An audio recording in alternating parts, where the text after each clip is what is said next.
네, 여행 가방 안에서 할머니 시신이 발견된 사건에 대해서 사회부 한연희 기자와 알아보도록 하겠습니다. 안녕하세요. 자, 이제 범행 동기를 피의자 정윤근이 진술했는데 술을 같이 마시다 홧김에 살해했다 이렇게 진술했다는 거죠? 네, 그렇습니다. 네. 정형근이 밝힌 범행 동기는 그것입니다. 네. 우발적으로 살해를 저질렀다는 건데요. 네. 경찰도 일단 계획적인 범행은 아니라고 보고 있습니다. 네. 하지만 아무리 화가 났더라도 평소 엄마라고 부르면서 친하게 지냈던 할머니를 살해했다는 것은 쉽게 납득이 되지 않는 부분인데요. 정형근 역시 왜 싸웠는지 또 어쩌다가 살인까지 저지르게 됐는지 등 구체적으로는 설명을 못하고 있습니다. 범행 수법 역시 잔혹한데요. 이 범행을 저지른 집에서 범행 도구를 발견했는데 사기 그릇과 주방에서 사용하는 칼을 범행에 이용한 것으로 밝혀졌습니다. 사기 그릇으로 머리를 가격하고 또 흉기로 옆구리와 목 등을 이렇게 찌른 것으로 밝혀졌는데요. 경찰은 정형근이 범행 동기를 숨기고 있다고 보고 프로파일러를 동원해서 수사를 진행하고 있습니다. 그러니까 같이 술을 마시다 우발적으로 저지른 범행이다 이런 진술에 대해서 경찰은 여전히 믿지는 않고 있군요.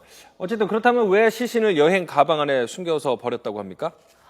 네, 정형근은 20일인 토요일 할머니와 만나서 자신의 집으로 갑니다. 네. 집에 가서 함께 술을 마시다가 범행을 저질렀다고 진술하고 있는데 시신을 여행 가방에 넣어서 버린 것은 다음 날인 21일 일요일 밤입니다. 하루 동안 시신과 함께 있으면서 어떻게 해야 할지 고민했던 것으로 보입니다. 사람 몸이 들어갈 만한 것을 찾았는데 집에 마침 보관하고 있던 여행 가방이 있었다고 합니다. 그래서 그 여행 가방에 시신을 넣어서 처음에는 되도록 먼 곳에 시신을 버리려고 했지만 차량이 있는 것도 아니고 따로 옮길 수 있는 수단이 있었던 것이 아니었기 때문에 정형근은 여행 가방에 넣어서 시신을 옮기게 됐는데 무겁고 발각될까 봐 무서운 마음이 들어서 범행 현장과 150m밖에 떨어지지 않은 곳에 시신을 유기하게 됐습니다. 일단 뭐 계획적이지 않다라는 증거는 뭐 요 정도에서 있기는 있는 것 같은데 범행을 저지르고 행적도 궁금한데 어떻게 도주를 했습니까?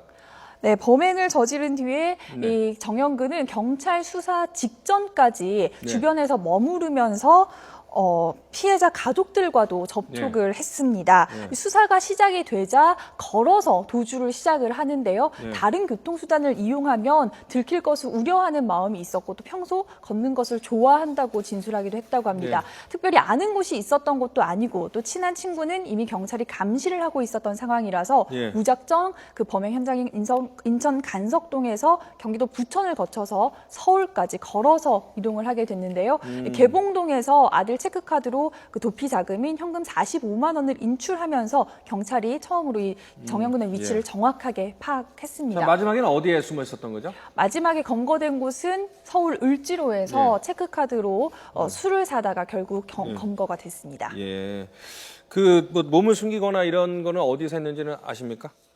네, 그 특별한 도주 계획 없이 이렇게 걸어가다 보니까 처음에는 물레동에서 그 모텔에서 머물렀다고 합니다. 현금을 내고 머물렀는데 그날 모텔에서 자기 모습이 텔레비전에 나오는 것을 본 이후에는 잡히기 전까지 노숙을 했던 것으로 조사가 됐습니다. 관악산 바위 아래에서 낙엽을 덮고 자기도 했고 또 노숙자들과 함께 길에서 잠을 자기도 했다고 하는데요. 산에 올라가서는 현금을 찢어서 버리기도 했다고 진술을 하기도 하고 도주를 하면서는 땅만 보고 걸었다는 등 아주 불안한 모습을 보였던 것으로 보입니다. 예, 잘 알겠습니다. 지금까지 사회부 한연희 기자와 이번 사건 알아봤습니다. 수고했습니다. 네.